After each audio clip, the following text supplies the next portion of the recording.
जिसमें हम कुछ विद्वानों के नाम पढ़ेंगे, जैसे कबीर, गुरु नानक, अमीर खुसरो, इनने किस प्रकार सुधार का कार्य किया, ये सारा विवरण हमें इसमें पढ़ने को मिलेगा। तो शुरू करते हैं। भारत पर मुस्लिम आक्रमण या भारत में मुस्लिम युग की बात करना गलत और भ्रामक है।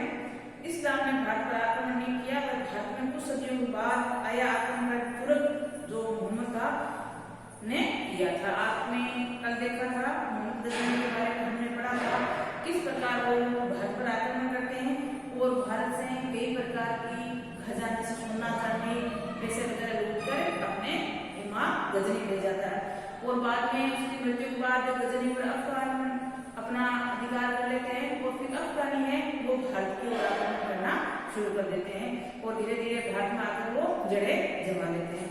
तो कहते हैं कि ये धार्मिक गलती होगा कि मुसलमान यहाँ मुस्लिम युग आए, ऐसी बात नहीं है। जो मोहम्मद गजनवी था उसने आकर यहाँ आक्रमणकार किया और उसके साथ ही इस्लाम धर्म भी भारत में आया था। अफगानों ने किया था, उसके बाद मंगोल या मुगल आक्रमण हुआ, उसके बाद दो आक्रमण महत्वपूर्ण है। अफगानों को हम भारत का सीमावर्ती समुदाय कह सकते हैं। सबसे पहले हमने देखा मोहम्मद गजनवी ने किया, उसके बाद अफगानों ने किया, उसके बाद में मंगोल आए जो तैमूर वंश थे और उसके बाद में बाबर आया जिसने मुगल साम्राज्य की सत्ता स्थापित की थी और काफी लंबे वर्षों तक भारत में उन्होंने शासन किया। और उसके बाद में अफगान थे, तो अफगानों को हम भारतीय सीमावर्ती समुदाय के रूप में पहचानते हैं, जो भारत के लिए पूरी तरह अजनबी नहीं माने जा सकते। उनके राजनीतिक शासनकाल को हिंद अफगान युग कहना चाहिए। जो अफगानियों ने भारत पर राज किया था, जिसने वह शासन किया था, उस शासन को हमारे पंडित जवाहरलाल नेहरू जी कह रहे हैं कि उनको हमें राजनीतिक शासन के इतिहास का अफगान का युग मानना चाहिए। मुगल भारत के लिए बाहर के और अजनबी लोग थे, फिर भी भारतीय ढांचे में बड़ी तेजी से समा गए और उन्होंने हिंदू मुगल युग की शुरुआत की थी। जो मुगल आया था, बाबर आया था, मैंने आपको बताया था दिल्ली जब सल्तनत काल चल रहा था, उसी समय दिल्ली पर लोधी वंश का राज था और उसी लोधी वंश का एक शासक था जिसका नाम था इब्राहिम लोधी। इब्राहिम लोधी और बाबर के मध्य पानीपत का पड़ाव होता है और उसी में ही बाबर की विजय होती है और बाबर भारत में आकर मुगल साम्राज्य की स्थापना करते हैं। ये फरगना का जो शासक था उसका बेटा होता है बाबर। तो मुगल साम्राज्य की सत्ता स्थापित कर लेता है और फिर मुगल का युग भारत में प्रारंभ हो जाता है। अफगान शासक और जो लोग उसके साथ आए थे वे भारत में समा गए और परिवारों को पूरी तरह भारतीयकरण हो गया और भारत को अपने घर और बाकी सारी दुनिया को विदेश मानने लगे। जो मुगलों के साथ और भी कई प्रकार की विदेशी जातियां यहाँ आई, विदेशी यूनानी वगैरह, तो वो भी भारत में आकर भारतीयकरण की सभ्यता को अपना लिया गया, इसलिए उन जातियों को भारतीयकरण की जातियों का नाम या संज्ञा दे दी गई। राज की जड़ों के बाद उन्हें समझ इसी रूप में स्वीकार कर लिया गया और राजपूत राजाओं में से बहुत से उन्हें अपना अधिराज मान लिया और कुछ ऐसे राजपूत सरदार थे जिन्होंने उसकी अधीनता अस्वीकार करते और भयंकर झगड़े हुए। दिल्ली के प्रसिद्ध सुल्तान फिरोज शाह की मां हिंदू थी और यही स्थिति गैर-मुस्लिम तुगलक की अफगानी, तुर्की और हिंदू सामंतों के बीच विवाह होते थे। ये तो आमतौर में दक्षिण में गुलबर्ग में मुस्लिम शासक विजयनगर की हिंदू राजकुमार ने बड़े धूमधाम से विवाह किया था।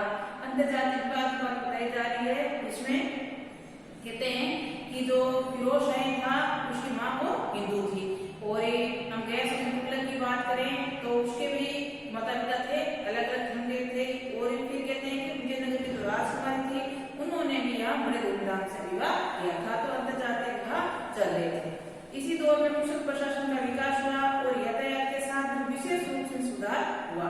मुख्यतः सैनिक कारणों से सरकार अब और अधिक केंद्रीकृत हो गई थी। गोकी ने इस बात का ध्यान रखा कि स्थानीय रीति रिवाज में हस्तक्षेप न करें। शेरशाह जिसने मुगल काल के प्रारंभ में हस्तक्षेप किया था, आपने मुगल काल का इतिहास पढ़ा होगा, उसमें बाबर के बाद में उसका पुत्र बनता है हुमायूं। उसी के बीच में ही शेरशाह सूरी आ जाते हैं और अपना कुछ सालों के लिए साम्राज्य स्थापित करते हैं।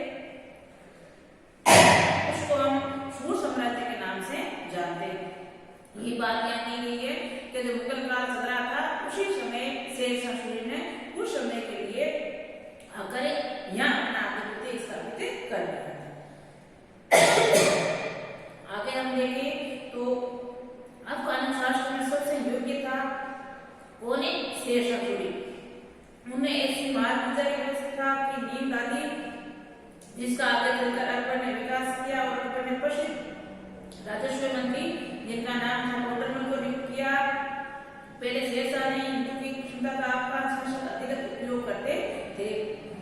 शेरशाह सूरी ने कई प्रकार के विकास भी किए हैं, जैसे आपने इतिहास में ग्रांड ट्रंक रोड का नाम सुना होगा, जो सबसे लंबी सड़क है और थोड़ी है, उसका भी निर्माण शेरशाह सूरी ने ही करवाया था। और उसने नेरे वगैरह बनवाना, भूमि का नाप बनवाना और कई प्रकार की भूमि में लगाने की व्यवस्था थी, उनका सुधारीकरण काफी अच्छा किया था और उसी का ही आगे अकबर ने विकास किया। तो इस प्रकार ये भारत में जो व्यवस्था का सुधारीकरण था वो शेरशाह सूरी द्वारा प्रारंभ हुआ था। और आगे जो अकबर था उसने टोडरमल को राजस्व मंत्री नियुक्त किया था और राजस्व में सुधार में काफी व्यवस्था की थी। भारत और हिंदू धर्म पर अफगानों की विजय का दोहरा असर पड़ा। तत्काल प्रभाव यह पड़ा कि लोग अफगान शासन में पड़ने वाले क्षेत्रों से दूर भागकर दक्षिण की ओर चले गए। जो बचे रहे उन्होंने विदेशी तौर तरीकों को प्रभाव से अपने को बचाने के लिए वर्ण व्यवस्था को और कठोर बना दिया। दूसरी ओर विचारों और जीवन दोनों इस विदेशी ढंग की ओर धीरे धीरे लोगों को रुझान पैदा होने लगा। परिणाम तेज समन्वय अपने आप लेने लगा और वास्तुकला की नई शैली थी और खाना पहनना बदल गया और जीवन अनेक रूपों में प्रभावित हुआ। ये समन्वय संगीत के रूप में भी दिखाई पड़ता है। भारत की प्राचीन शास्त्रीय पद्धति का अनुसरण करते हुए उन्होंने कई दिशा में विकास भी किया था। जो सभ्यता संस्कृति भारत में आई, विदेशी मान ली थी या भारतीय, उन्होंने जो भारतीय सभ्यता का विकास किया या उसको अपनाया, आगे बढ़ाया, उसकी चर्चा यहाँ की गई है। फारसी बसत दरबार की सरकारी भाषा बन गई। तो फारसी के बहुत से शब्द बोलचाल की भाषा प्रयोग कर उनके साथ ही जन भाषाओं का विकास भी किया जाने लगा। भारत में जिन पूर्व के बातों में वृद्धि हुई है उनका एक पर्दा प्रथा भी थी। ऐसा क्यों हुआ ये स्पष्ट नहीं है, पर भारत में पर्दा प्रथा का विकास मुगल काल से ही हुआ था। जो भारत में एक चल रही है पर्दा प्रथा, उसका भी कहते हैं कि विकास मुगल काल से ही प्रारंभ हुआ था। कैसे हुआ था ये अभी कोई स्पष्ट बातें नहीं बताई गई। जब ये हिंदू और मुसलमान दोनों के पद और आदर की निशानी समझाने लगा, औरतों को अलग पर्दे में रखने की ये पर्दा उन इलाकों से ऊंचे वर्गों में विशेष रूप से फैली जहाँ मुसलमानों का प्रभाव सबसे अधिक था, यानी उस मध्य और विशाल पूर्वी प्रदेश में दिल्ली, शुद्ध प्रांत, राजस्थान, बिहार, बंगाल आदि आते हैं। लेकिन अजीब बात है, पंजाब और सरहिंदी सूबे में जो मुख्य थे मुस्लिम इलाके के पर्दा प्रथा उतनी कड़ी नहीं थी। मुख्य रूप से जो पंजाब का क्षेत्र था, जो मुगल काल में राज्य होते थे उनको सूबे बोलते थे। तो ये बात सरहिंद की बात आई है। तो पास में पंजाब के पास में जो भी आसपास का क्षेत्र था वहां पर इतनी पर्दा प्रथा की कठोरता नहीं देखने को मिली। दिल्ली में अफगानों के प्रतिष्ठित होने के साथ पुराने और नए एक समन्वय रूप ले रखे थे। उन्होंने अधिकतर परिवर्तन ऊंचे वर्गों में, अमीर उमराव में उनका विकास विशाल जन समूह विशेषकर देहाती जनता पर नहीं पड़ा और शुरुआती दरबार समाज में होती रही और शहर और कस्बों में फैल जाते थे। इसी तरह उत्तरी भारत में दिल्ली और शुद्ध प्रांत उनके केंद्र बने, ठीक इसी तरह जैसे पुरानी आर्य संस्कृति का केंद्र रहे थे। पर इन आर्य संस्कृति का बड़ा दक्षिण की ओर पिछड़ गया और जो हिंदू रूढ़िवादियों का गढ़ बन गया था। जब तैमूर ने हमले में दिल्ली की सल्तनत कमजोर हो गई तो जौनपुर में छोटी सी मुस्लिम मिलत खड़ी हुई और पूरी 15वीं शताब्दी के दौरान ये रियासत कला, संस्कृति और धार्मिक सहिष्णुता का केंद्र बनी रही थी। तैमूर ने जब बाद में दिल्ली में सल्तनत का चल रहा था उसी समय कई बार आक्रमण किए और इस प्रकार दिल्ली पर जो शासन कर रहे थे वो धीरे धीरे उनकी सत्ता कमजोर होने लगी और इस प्रकार मुगल प्रशासन का महाविकार हो गया। पूरे भारत में ये नई विदेशियां चलती रही और नए विचार लोगों को परेशान कर रहे थे। भारत विदेशी तत्वों को आत्मसात करने का प्रयास कर रहा था और इसी प्रक्रिया में थोड़ा बहुत कुछ भी बदल रहा था। इसके बीच कुछ नए ढंग के सुधारक खड़े हुए जिन्हें इस समय का जानबूझकर समर्थन किया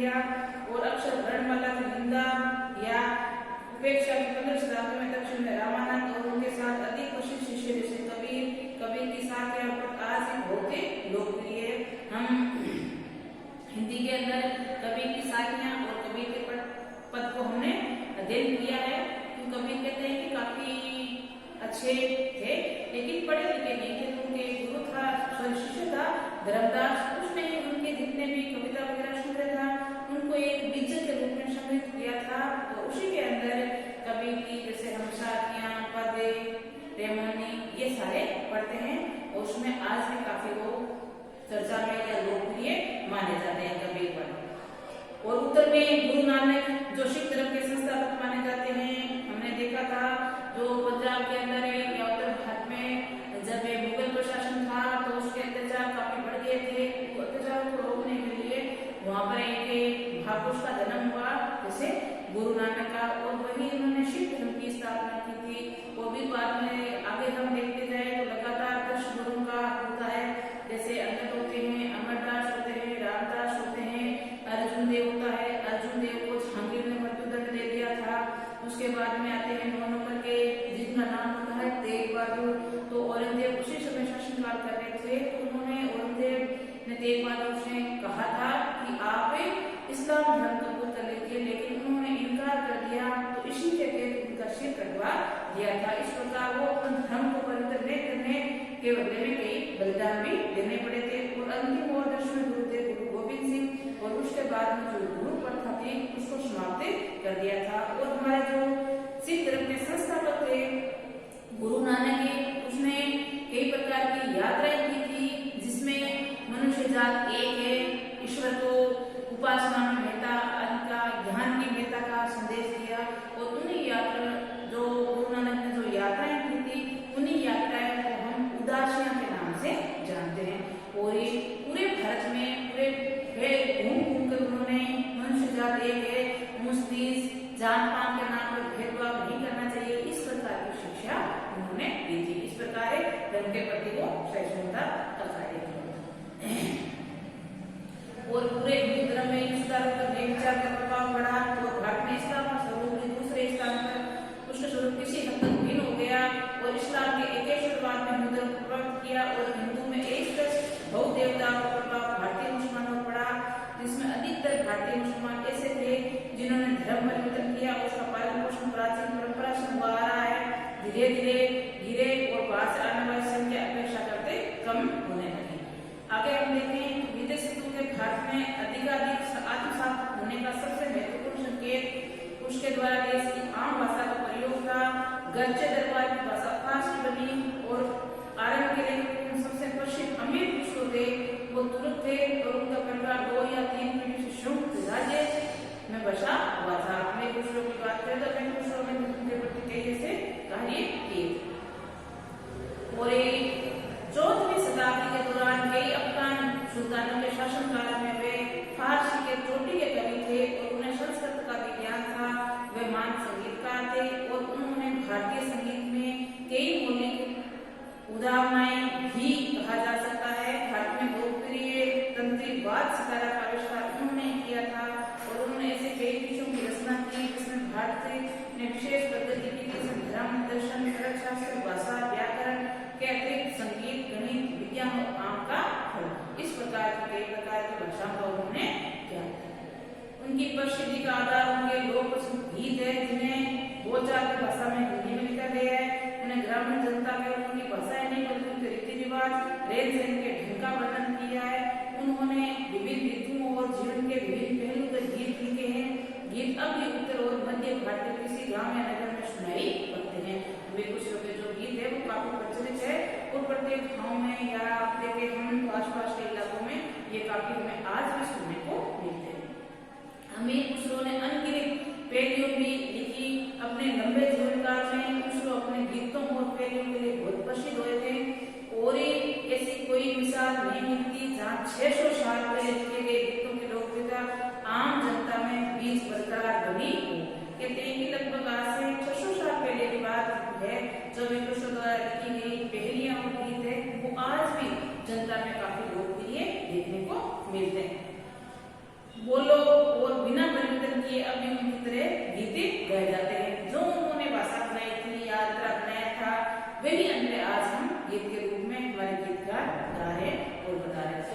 काफी वो लोकप्रिय है। तो ये था आज का हमारा टॉपिक, जिसमें हमने तीनों का अध्ययन किया है। हमारी जो विविध संस्कृति थी उसके बारे में देखा, किस प्रकार जो बाहर विदेशी जातियां आई उसने हमारे भारतीय संस्कृति को अपनाया। फिर मोहम्मद गजनवी अगर आपको पता है अफगान करते हैं, और उसके बाद में मुगल प्रशासन या मुगल सत्ता काफी समय तक शासन करती है, और भारत का और अपना हिंदू संस्कृति के साथ किस प्रकार चलन होता है, वो सारी बातें। और फिर बाद में जो कबीर जी हैं उनके द्वारा जो भारत की कई प्रकार की देन है, हिसाब या दिए पढ़ती है, उसको आज हम प्रचलित है और हमारी पाठ्य पुस्तक में पढ़ने को मिलते हैं। उसके बाद में गुरु नानक की बात करें तो सिख धर्म के संस्थापक माने गए हैं, और उन्होंने ही कई प्रकार के भारत में भ्रमण किया था, जिसमें उन्होंने संदेश दिया था कि मनुष्य जात एक है, इसमें किसी प्रकार के जहां पान उसमें इस बार भेदभाव नहीं करना चाहिए, ईश्वर की उपासना की महत्ता का बल दिया था।